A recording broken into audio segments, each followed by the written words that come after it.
Welcome to Power Fridays Live, the channel that aims to make a difference in the world through transformation, spiritual growth, and for entrepreneurs. Our vision is to empower individuals to live their lives with purpose and to make a positive impact on the world. We believe that power and purpose are the driving forces behind success and fulfillment in both personal and professional life.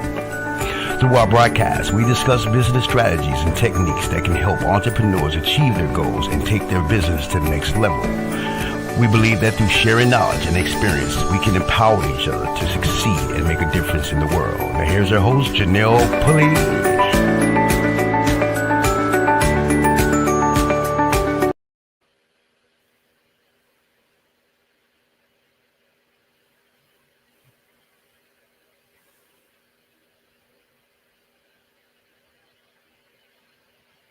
Hello, good evening. Welcome to Financial Power Fridays Live, and I'm excited to have with us this evening Athenia Rodney. She's the Juneteenth New York City founder. How are you doing this evening, Athenia? I am good. Thank you for having me. How are you? I'm doing great. Thank you so much for being here. I know you could be anywhere in the world right now, and we do appreciate you tapping in here with Financial Power Fridays Live. Awesome. Well, thank you. Thank you. I'm excited to be here. Looking forward to our interview. Well, thank you so much. And as we kick off this evening and the month of November being Wellness Month, and we have a conversation of navigating work-life balance as an entrepreneur. And can you tell us a little bit about yourself, Athenia? Oh, sure.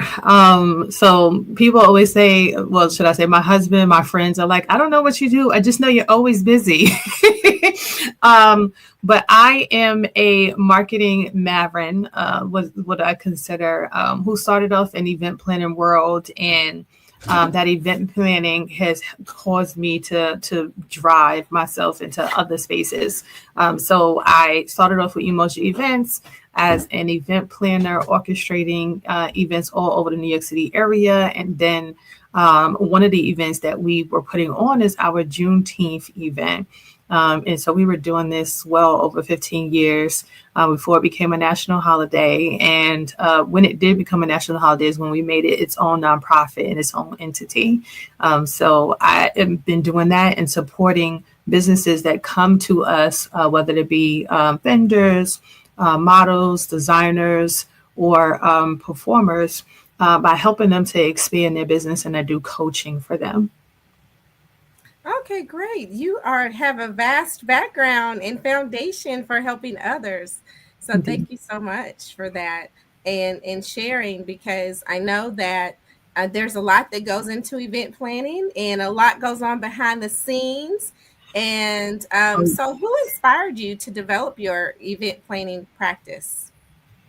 So I don't know that it was specifically my event planning practice, but I would say my grandfather inspired me to be an entrepreneur. He was an entrepreneur. He had his own business. He did fix boilers. And I saw how necessary his role was in the world. I mean, on Christmas Day, or sometimes people will be calling him like, oh, my heat just went out and I have family coming over later and I need. And he would, go out there and he'd be coming home and dirty and all kinds of stuff. And so he definitely inspired me. I would go out with him on Saturdays and be his assistant in the car, making phone calls to people, making sure he had change to use the pay phones on the corner. Like, those are the things that I feel like really encourage me in that space. And the event planning, I guess, is more of a natural thing for me, because I love to I see things happen and I'm jumping in and I'm like, okay, how can I help? So I guess church, maybe, being in church, always helping with the usher board, helping with Sunday dinners in the back. Or one of the things that I always did was I would put together events like trips to great adventures and stuff like that. And I guess this was the first event planning mode that I was in. I was maybe 16, and I would get the elders to sponsor us. I'd be like, hey, so if I get 20 kids who have 85 or above GPAs, would you pay for them to go to Great Adventures? And he'll be like, yeah, I guess that's feasible. Yeah, I pour into them. So I'll be like, all right, I need everybody give me their report cards. And if you have 85 or more, then we go on to Great Adventures. And I would get the bus and I would set it up and we'd be going and we would have our time. So those are, I guess, my humble beginnings of what kind of got me into doing event planning. Oh, I love it. I love it. Such a great story. You were coordinating, organizing at 16. That is amazing. That's awesome. Thank you. Oh my gosh. I'm so excited. I'm like speechless because it's like, oh my gosh, you got started early. Your grandfather was there for you to have your entrepreneur spirit DNA in your DNA. And so, what have you found some specific examples as we, talk about like balancing that? As you said earlier, your husband says that you're just busy. So how do you respond to that when people come to you about needing something for to have their event work or have their business work? How do you respond to like, oh, I know you're probably just super busy and can't help me? How do I respond to that? It really depends. Because there's the busy on the volunteer side, and then there's the busy on the business side. So on my business side, I have been a big part of what I've been instrumental in doing is creating systems. Especially with our Juneteenth event in New York. It is the largest Juneteenth event. It is the longest standing Juneteenth event in the New York City area. So we've been doing it now going on almost 16 years. So we've been able to put things in place to create structures. And that's one of the things that I highly coach people on is how to create systemization in your business so that you don't have to be doing everything. Like I said, we have vendors, we have fashion shows and designers. So we have 100 vendors. We have maybe 200 models. We have about 15 designers. We have about 20 performers. And then we are trying to get volunteers. We're trying to organize community partners. There's so much to many people to connect with, plus a team of about 50 people.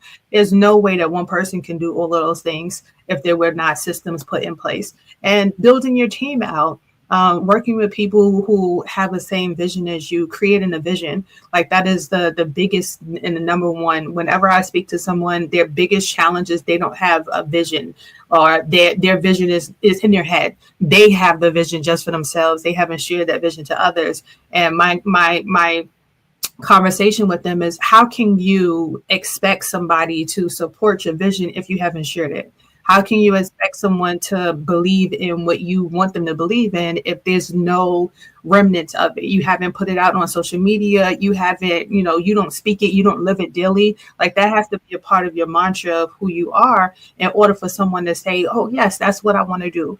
When people see me, before I was the Juneteenth lady, I was the balloon lady because I embodied balloons. Everything I did was a balloon. I always had a balloon. Every event that I came with, it was a balloon gift. It was something centered around balloons. I was talking about it. I was teaching about it. I was training, doing workshops, like all of that. So now that I've transitioned to doing Juneteenth, that is what I'm all about. I'm constantly learning. I'm constantly researching, constantly. When people know anything Juneteenth, it could be in another state. People are calling me, Athenia, I had this question. So I heard about this lady in Juneteenth. What does this mean? How did that happen? What's the process? How long did it? So being an expert in what you do, and that could mean different things to different people. An expert is really just that. So I say that to say I've been involved in a lot of things, nonprofit world. I'm a part of the PTA, my kids' PTA, both in the elementary and in the high school level. And I'm sure my middle school student will be in middle school next year. So I'll probably be involved in that one too in some way. I'm a part of Mocha Moms. I'm a part of a mom's group. I'm part of 40 plus Double Dutch group. So something for myself in that health and wellness area. and really just being in those spaces to help to ground myself, to keep myself connected to other people who are going through similar situations, and to have people to have conversations with. Being a boss can be lonely if you don't have others that you can have conversations with. So I know that was a long answer to the question, but oh, it was a perfect answer to the question, because we need to know this. You're a very well-rounded individual, and when you mentioned that you take time for activities and exercise and doing things that are fun, that speaks to who you are, and I'm excited, because I'm like, oh my gosh, I'm not connected like you are to be part of and have something to like double dutch. I mean, there's a lot of exercises, cardio, you know, and I'm like, you get your cardio in, and it's not just walking. And then again, you're having fun and you're being around a great, I'm sure a great environment of people to make that happen too as well. So I'm very excited to hear all about your connections and being able to be part of the community and connecting, you know, with others and staying connected to people. And I know that you mentioned earlier about vision and with the people who you work with when you're coaching. And can you tell us a story about where someone through your work was successful, and that you shared with them the importance of having the work-life balance and being connected and getting your exercise in while you're having fun? Yeah, definitely. So one of the people, I'll shade the name for all privacy. Public purposes and privacy. So I call her Miss K. So Miss K, she was a vendor who came to us, and she was kind of hesitant and in that space of like not really sure what she wanted to do. She had a concept. She wanted to, it was a food concept and dips and stuff like that. And she was really excited about it. And I was excited to have her. So we helped her go through the process of making sure she had all of her paperwork and her EIN number and getting insurance and all of those things that she didn't have when she first came to us. And she came to the event. The event day happened, and she calls me and she's like, I'm running late. And I'm like, okay, how late? And she's like, I had a mishap. My food, the food, I think she dropped her food or something like that. And so she had to go back to the place where she was making the food and do a whole batch of food over again. And I was just like, oh, okay. So that sounds like it's going to be a while. It sounds like it's going to be like a little while. So she's like, but I'm on my way. I'm on my way. She was determined. She came 3 hours late. Wow. The event was already in full throttle. People were already coming. And it was, I was able to galvanize people to help her to unload the car and get her stuff set up. And, you know, because she came late, we were also helping to kind of send traffic her way. Like, hey, you know, go try out. I suggested to her like to have some samples at the table so people can come and try it. So she did. The next year, she came and she was early. She was, you know, she had all of her stuff together. Instead of doing the food she had a station where she was doing the food on site. So the food stayed hot. So like, you know, we working together throughout the year. And then years later, she ends up getting a food truck. Now she is all over the place. I'm working with her on marketing, on how to connect with her target market. She's like, I don't know. I have people are not coming. People don't know where I'm at. And I was like, well, you got to tell them ahead of time. Like if you want to be at a corner on this day and this time, let them know that you're going to be there. And so she's like, oh, that makes sense. So she starts getting testimonials from people. How was the food? Taking pictures and videos. So like the whole shebang. So she went from this whole meek individual to this outspoken person who is moving and shaking and building other relationships, and now looking for spaces to be in the airports, to have her business in the airports and things of that nature. So I was really excited to just see the trajectory. She even joined our board. She was a part of our advisory board and helping us and helping other people to pour back. And that's the type of thing that I love to see, that when someone helps you, it helps to expand your knowledge and understanding of things, that you come and you pour back into the community and you teach them what you learned and teach them how that not to go through that same thing. Oh, I love it. I love it. I love it. I'm like, how many people want to work with you, Athenia, after that story? So you have to let us know how we can get in touch with you. I didn't have that put in the chat, but we're gonna have it, and we're gonna have it available for people to know. How can they reach you, because your website is www.juneteenth.com. ny.com. Okay, because we want to let people know how to get in touch with Athenia and have their own success story as an entrepreneur. So that is amazing. I love it. I love it. I love it. And then the importance of how you were able to share with her everything that she needed to know to get her business together correctly. Yes. I loved it when you said your EIN number, your business insurance. Do you know? Can we even imagine how many people are out here without business insurance? Almost all of them, because people don't see the relevance. They don't see why they need it, and that has been my biggest thing with businesses. People are like, "Oh, do we need insurance?" Oh, they were like, "Oh, I was in this parade event and I vended, and they didn't ask me for insurance." And I said, and guess what? I said, we are in the times right now of suing, where people are trying to have they come up on a lawsuit. So do you want to be the person that they have they come up on the back of your house, on the back of your kids' mouths? I said, that's not me. And I don't look to have that happen to anyone else. And one thing that I've also learned and people don't realize is that because I'm the one hosting the event, if you don't have insurance, then that issue or whatever that problem is, it comes to me. And then after it comes to me, it goes to the city or whatever grounds we're on. So you have to understand that you have to take some ownership, some stake in the game for your business as well, because it's your business, just like a car. It's your car. You got to take some ownership and stake in the game. When you out on that road and something happens, you get hit or you hit someone else, you have to have stake in the game. So when you have a business, this is your stake in the game, and you need to protect that interest, protect all of that knowledge, protect all of that time. I just finished telling you how much research that I do for my businesses. And if you are putting that much time and energy into researching your business, that will go down the drain if somebody sues you.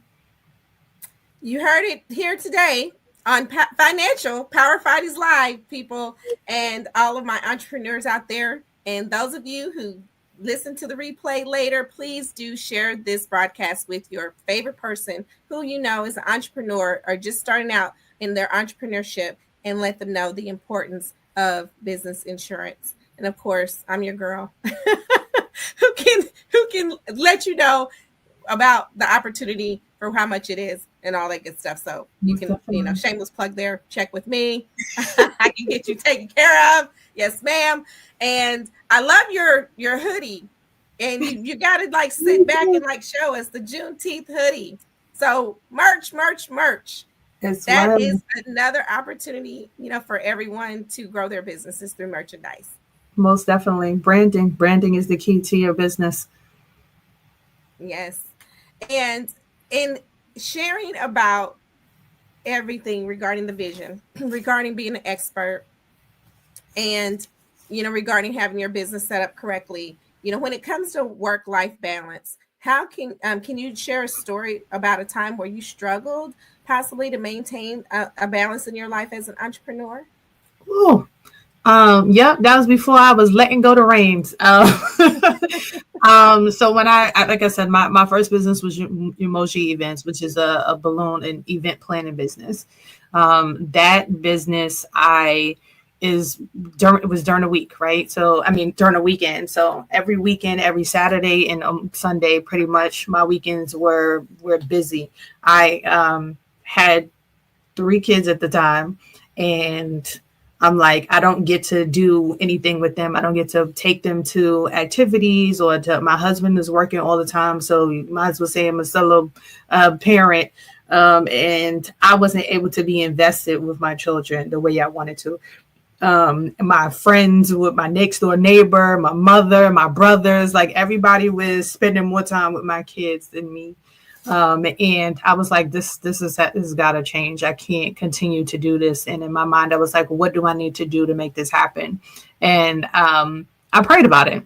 I'm definitely 100% in the space of God. I need you to govern this, and I need you to help me to make a change.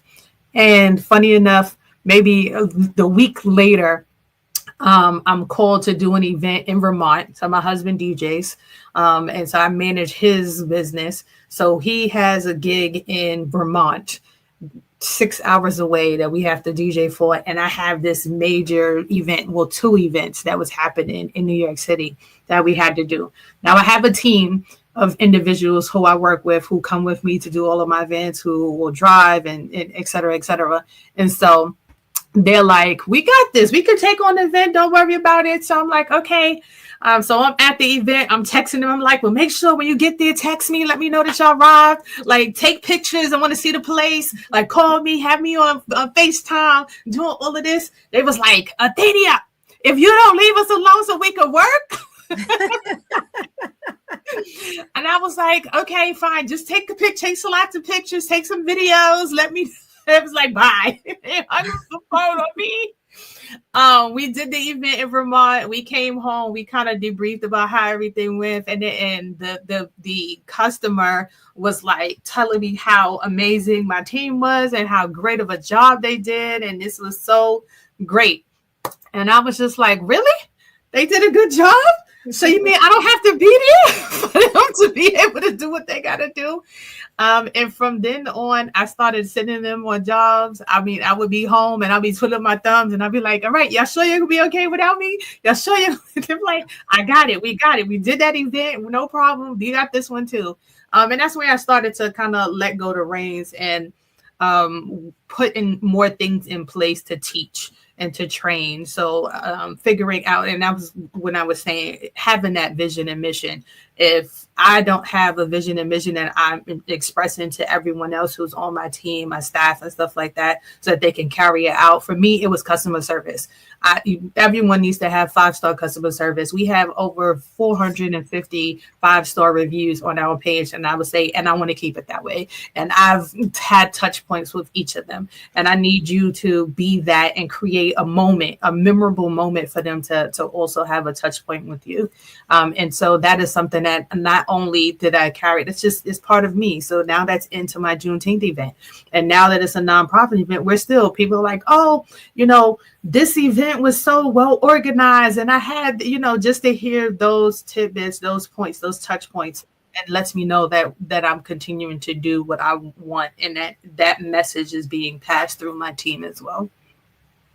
Awesome. That is amazing that you are creating teams that make a difference, that resonate with people and create the experience, the customer experience with your Juneteenth event.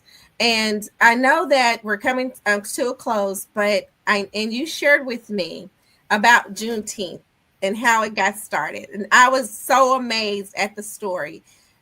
So knowing that this event, you started it before a lot of people are now having Juneteenth events, like 15 years. You've been an entrepreneur and planning your Juneteenth event. Can you let us know who and what inspired you to choose Juneteenth of all the events to choose? Why Juneteenth? Well, it was definitely put in my heart. So when I was in college, God impressed in my heart that I was going to come home and I was going to do a major event. He wanted me to work with community organizations and churches to put something together. And it just so happened that it happened to be Father's Day weekend that we put this event together. So before we even did Juneteenth, it was just our Father's Day event that we ended up doing. And we had a good turnout. It was a good event. And as an event planner, somebody had contacted us and they were like, hey, we have this Juneteenth event that we're doing. Now I had heard about Juneteenth from my best friend because she was, she would celebrate all of the Black holidays and she would go to the beach. So I was like, oh, this is another one of those days that you just taking off to go to the beach, or is this a real holiday? So like Black Solidarity Day, Kwanzaa we off, but and then Juneteenth. So she was, always off. And I started doing some research and finding out a little bit more. So this company calls us and asks us to help them host this event. And it was a Juneteenth event. So we did a collaboration, and I brought DJs, I brought all kinds of resources to their event, which was totally above and beyond what she had asked us for. And after the next year, we went from her event, who had maybe 100 people, to like 1,000 people the next year, because so many people heard about what we did and had all the free giveaways. We were giving out food. We had adults and kids playing relay races and games with each other. We had horses from the black cowboys. They brought horses down. So it was just so much that was going on. People like constantly talking about it. People really didn't know like Juneteenth, that this was a Juneteenth event. It was an amazingly dope community event that they wanted to be at. From there, I was like, okay, we got their attention. Now let's help. As I learned more about Juneteenth, I was like, how do we use that so that we are imparting information to them so that they're walking away from this event, understanding a little bit more about Juneteenth and about their history. One of we call her Grandma Opal Lee. She's the one who was very instrumental in getting Juneteenth to be a national holiday. She would now this woman now is 98 years old. Okay. And when she was 90 or 89, she was doing 2.5 mile walks from Galveston, Texas to Washington, D.C. Every day. And she did that every year for I don't know how many years. So that was her campaign. And so she was getting people to walk with her. She would go into a town and people would just be ready. They would have food and they'd be cheering her on, and they start walking with her and doing all. It was an amazing sight to see an 89-year-old woman walking 2.5 miles, something that you really don't see. So she really just talked about, and the reason why it's 2.5 miles is because it took 2.5 years after the Emancipation Proclamation was signed for it to reach Galveston, Texas. And a lot of people are like, oh, well, don't really know the story. And they're like, oh, well, Juneteenth is only for Galveston, Texas. It's like, no. The reason why we celebrate it everywhere is because Galveston, Texas was the last place to abolish slavery. But that process of every state and signing on and getting for slaves to be released from their bondage and to start to come up, to find ways to come up on their own is the process. And that was the celebration. So like the 4th of July, it is the culmination. That's the celebration of when America was released from its connections. So this is the same thing with Juneteenth. So we utilize this as a celebration.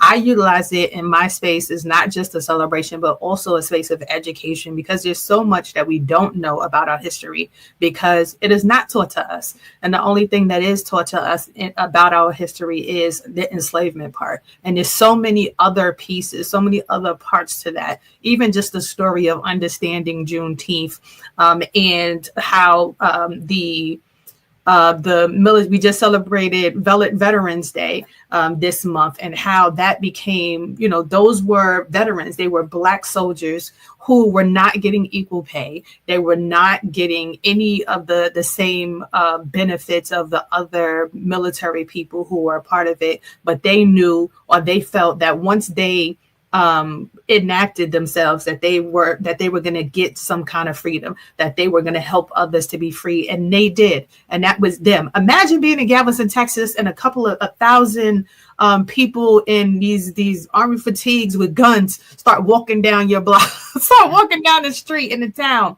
Everybody's going to stay in the stoop, and they're going to be like, what's going on? What is this? What are y'all doing? And they're like, those people who y'all still have as slaves, let them go. It's time for them to be free. That's what the masses do. That's what us coming together do. So it's about unity. And we try to, it's not about the division, you know, because we can sit there and say, oh, I'm Caribbean American, I'm Hispanic American, I'm African American, I'm African. Like, we are all one people. We're of one culture. And it's only when we work together that we're going to be able to really achieve success. And especially under this new administration, we have no choice right now but for us to work together so that we can move the needle. Because if not, the needle's going to be going backwards and we're going to be fighting a losing battle. Well, thank you so much, Athenia. I do agree with you 100%. And I do thank you so much for shedding the light with us today about how you've achieved work-life balance, how you have shared with other people to create their vision, have their business set up properly. Yes. And being experts in their field, and how you've been able to navigate with a team to have work-life balance as an entrepreneur in your life.